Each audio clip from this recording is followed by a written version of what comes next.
de la moral, pues quiero mencionar,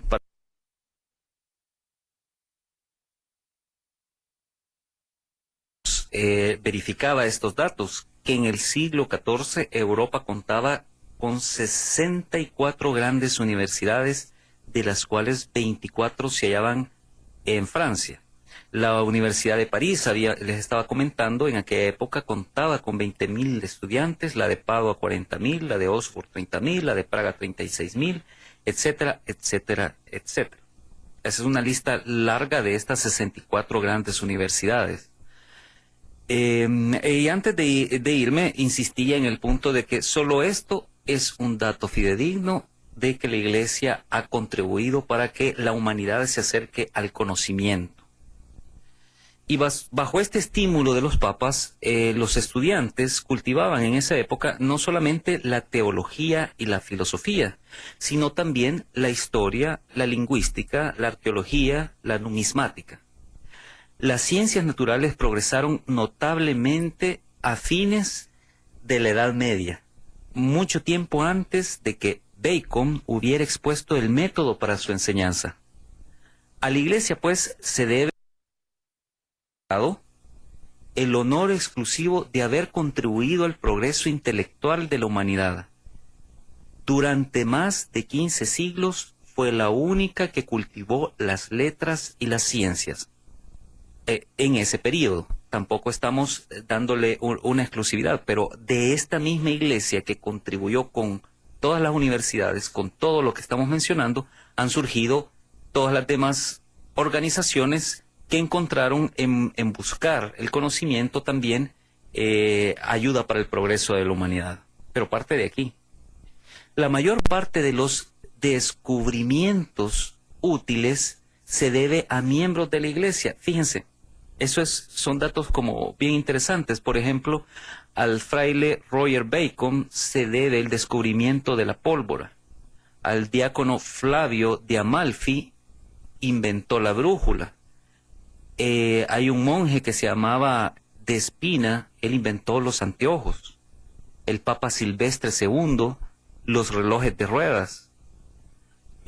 Gutenberg, que no fue clérigo, pero fue católico, pues él inventó la imprenta, y hemos tenido programas específicos solo para hablar de Gutenberg y la imprenta en Alemania. El canónigo Copérnico, por supuesto, también hemos hablado en programas solo sobre Copérnico, la rotación de la Tierra, etcétera, etcétera. Así hay una lista que ya le hemos mencionado en este programa, grandísima, y que no le hemos de mencionar. Hay otra lista grande que vamos a seguir conversando sobre estos personajes que han aportado descubrimientos útiles a la humanidad. Puede decirse otro tanto y muy grandísimo en las bellas artes. Estas nunca tuvieron asilo más seguro que las iglesias y los monasterios. En medio de aquellas luchas que eran incesantes allá por los siglos XII y XIII, se vieron arquitectos capaces de levantar nuestras majestuosas catedrales, que aún están, y pintores y escultores que nuestro siglo no ha igualado, aún que cuesta igualar, o por lo menos serán muy diferentes.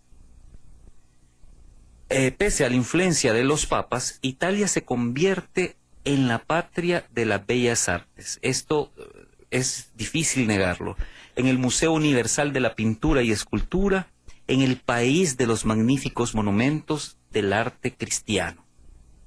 Podemos mencionar al Papa Julio II. Hemos tenido también, ya que estamos hablando sobre las bellas artes en este programa de Ciencia y Fe, pero el aporte de la Iglesia en esta parte es cómo el mecenazgo de la Iglesia ha sido evidente durante 2000 años y cómo Julio II, el Papa de aquella época, fue el mecenas de Miguel Ángel, Bramante y todos estos del Renacimiento, el que pintó la Capilla Sixtina, y toda esta obra de arte fue gracias al contexto social que se daba, pero principalmente al apoyo y mecenazgo de la Iglesia, en aquel momento iniciado por Julio II.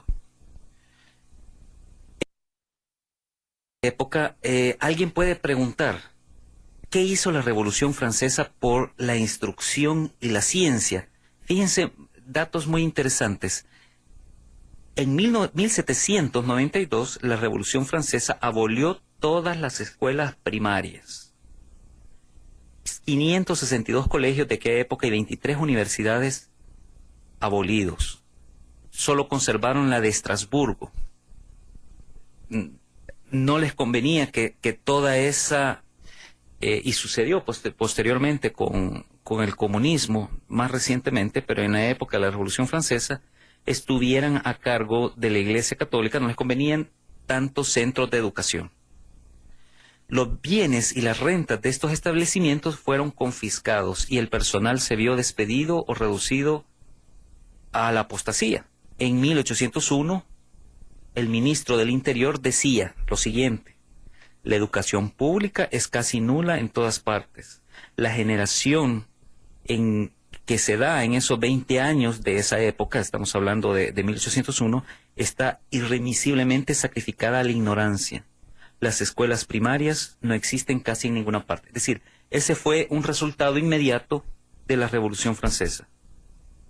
Después de todo esto,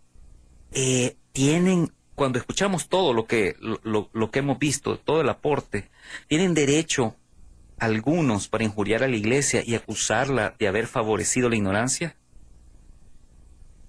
Es decir, simplemente no. Si ellos hoy parece que fomentan la instrucción, o sea, que hay personas, podremos escuchar, ver en los medios de comunicación, que nos lanzan la idea de que no es la Iglesia la que fomenta la educación, la moral, la ciencia, sino que son otras instituciones y toman la ciencia como opuesta a eso.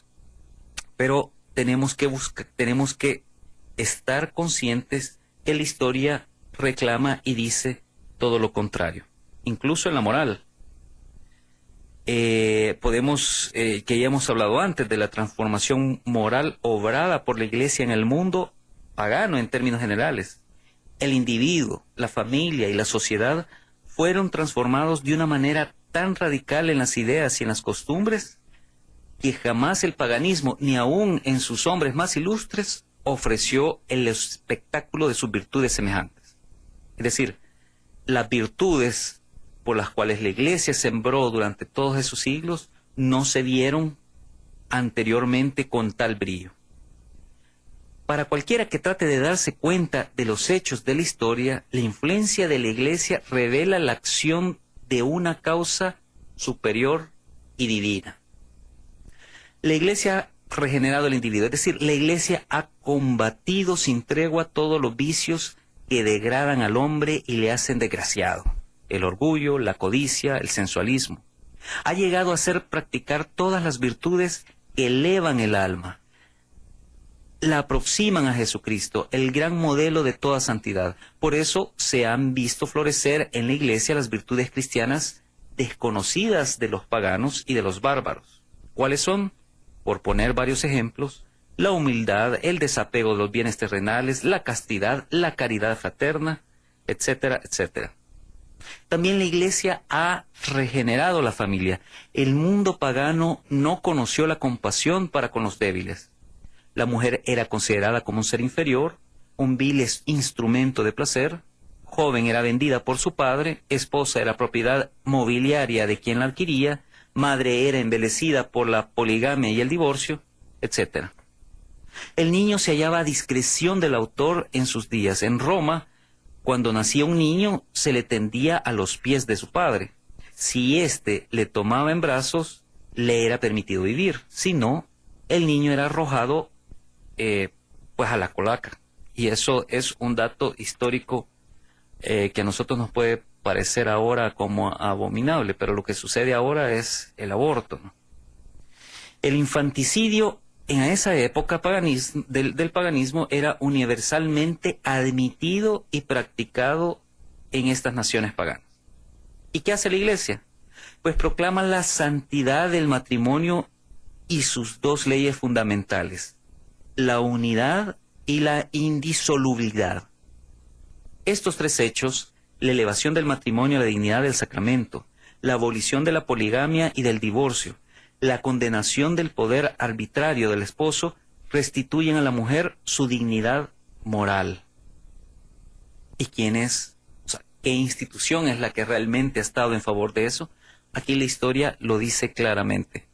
Lo que sucede es que siempre, bueno, a veces vemos lo que tenemos en nuestra sociedad ahora y pareciera que las cosas las quieren reivindicar otros organismos ahora, pero cuando vamos para atrás y vemos de dónde venimos, de estas, cómo funcionaban las sociedades paganas y cómo a través del espíritu la iglesia ha ido convirtiendo Occidente, pues vemos, por supuesto, todo el trabajo y la reacción y la respuesta del cristianismo durante todos estos siglos. La mujer vuelve a ser la compañera del hombre, carne de su carne, hueso de sus huesos. Vuelve a ocupar su sitio de honor en el hogar doméstico, donde reina por la virtud y el amor, como el marido por una dulce autoridad. ¿Qué diferencia entre la situación humillante de la mujer pagana y el papel tan puro, tan noble, tan delicado de nuestras costumbres asignan a la madre de familia? Pues es ahí el fruto del cristianismo. En este momento vamos a seguir conversando un poquito sobre este tema, pero también al regresar de la siguiente pausa vamos a hablar sobre un beato que estoy seguro lo conocen muy poco o no lo conocen, el beato Raimundo Lulio. Era un español, gran sabio, y vamos a conversar un poquito para conocerlo mejor a este sabio de otra época. Ya regreso después de esta pausa.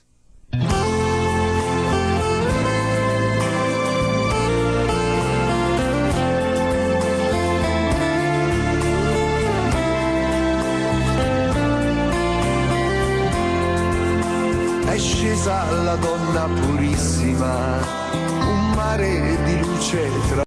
De la iglesia y específicamente, y hablamos de manera resumida en el aporte de la ciencia, de las bellas artes y también de la moral, pues quiero mencionar, para concluir esta parte y poder conversar un poquito sobre el beato Raimundo Lulio, que el progreso moral pues consiste en el mejoramiento de las costumbres, en el ennoblecimiento de las almas, en la cultura de los modales, en la dulzura de las relaciones privadas y sociales.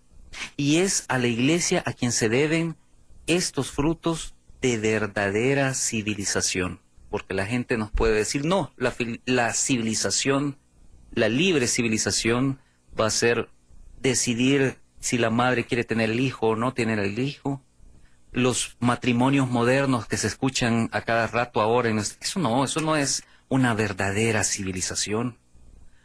La verdadera, no nos dejemos engañar, porque resulta que hoy nos bombardean por los medios de comunicación sobre este tipo de libertades y ponen entonces a la iglesia como que fuera la restringidora, la odiosa que no da ese tipo de libertades. Pero no es así.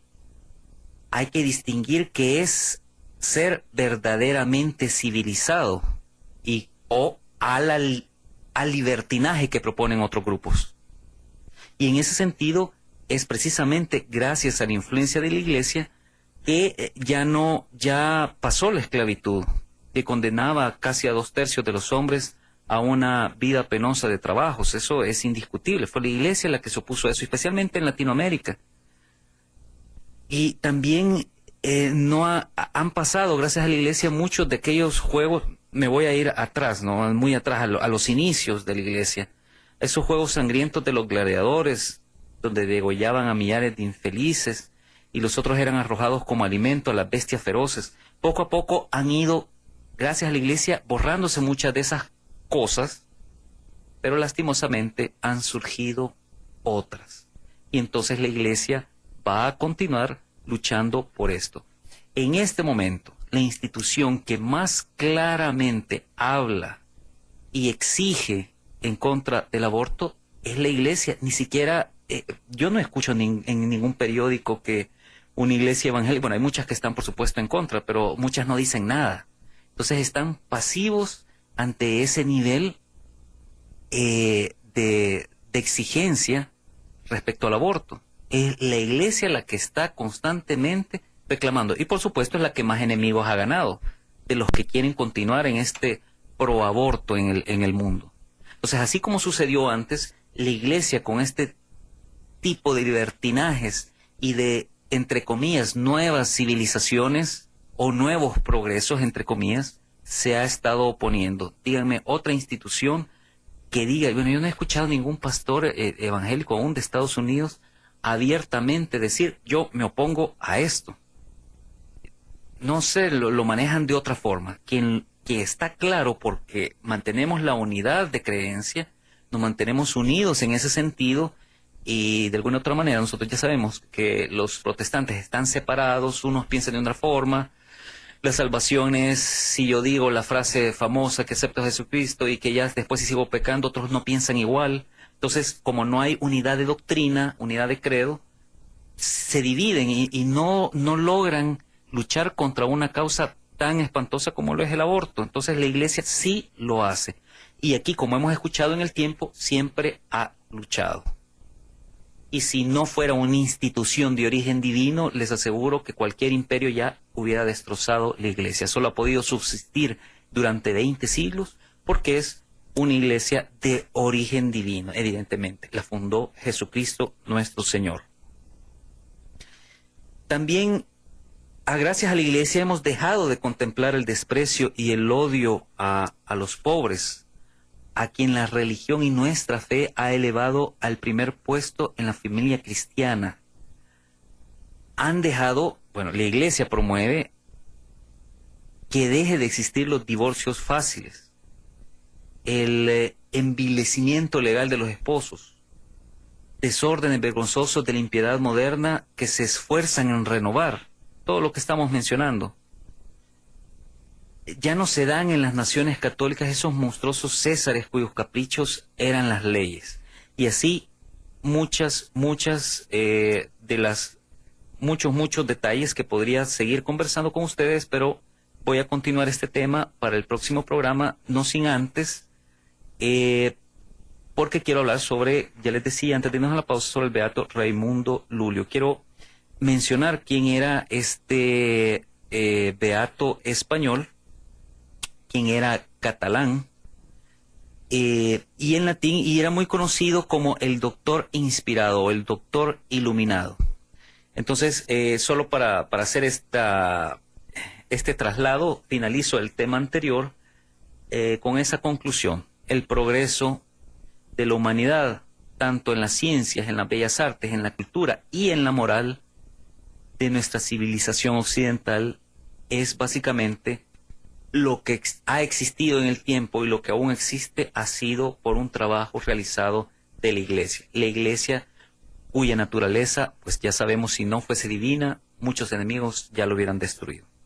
Bien, Raimundo Lulio, conocido también como el doctor inspirado, el doctor iluminado, nació en Palma de Mallorca, allá por 1232. Él murió de 83 años, por lo que completó una vida que sería larga para nuestros días. Bueno, no digamos para los cánones de aquella época, una vida larga que dedicó a todos los campos del saber, pero inimaginables, constituyéndolo como uno de los grandes genios intelectuales del medioevo. Raimundo Lulio, español.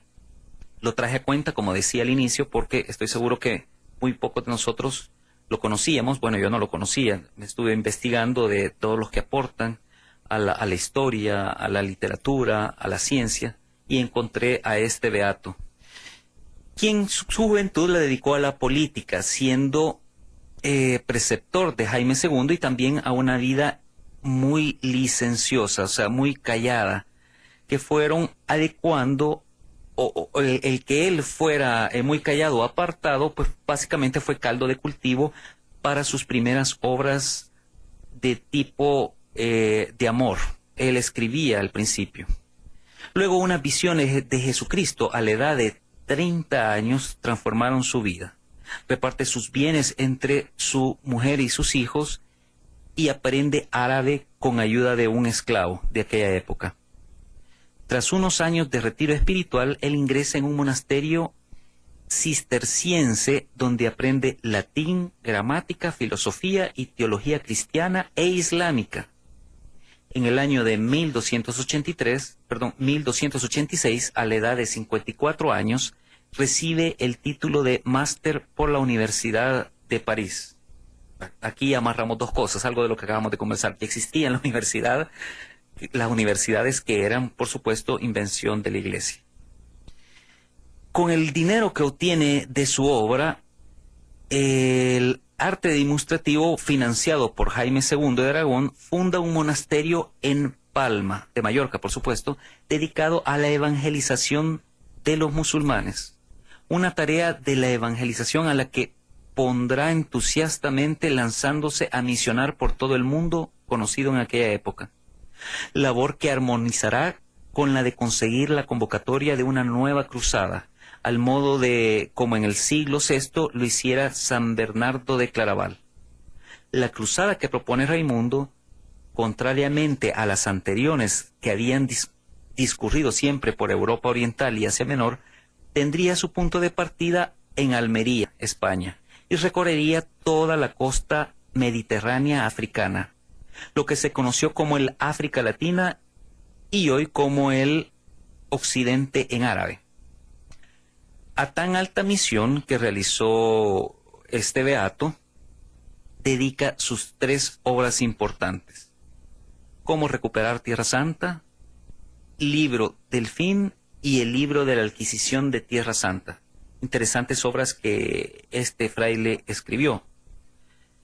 Tras sufrir un intento de lapidación en África y un naufragio del que será uno de los pocos sobrevivientes, y ello a pesar de los 75 años que cargaba ya las espaldas, para 1311, con casi 80 años, Raimundo participa en el importante Concilio de Viena, convocado por el Papa Clemente V y el monarca francés Felipe el Hermoso.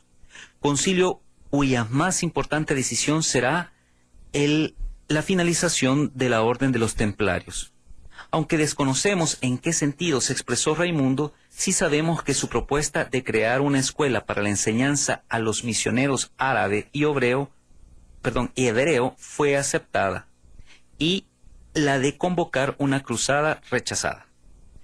Volviendo de Túnez a la edad de nada menos de 85 años, su barco pues naufraga, pero esta vez no consigue salvarse. Reposan sus restos en el convento de San Francisco de Palma de Mallorca.